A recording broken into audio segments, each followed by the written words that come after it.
ये हमारा ऑर्डो यूनिट का कंडेंसर है, देख सकते हैं फुल्ली का फुल्ली भाई ब्लॉक हो चुका है। ये इतना सारा इसमें गंदगी बैठ चुका है। ये हमारा कुलवरी साइड में था, तो इस तरह से कंडीशन अगर होता है तो आपका कंप्रेसर बार बार ट्रिप करेगा और आपको कूलिंग अच्छे तरीके से देखने को नहीं मिल पाएगा। तो इसको जेट सर्विस बिल्कुल ज़रूरी है, जिस तरह से यहाँ पे क्लीन कर रहे हैं।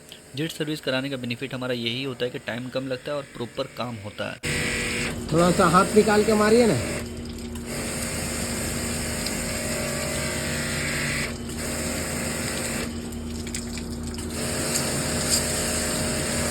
बंद कर बंद कर बंद कर।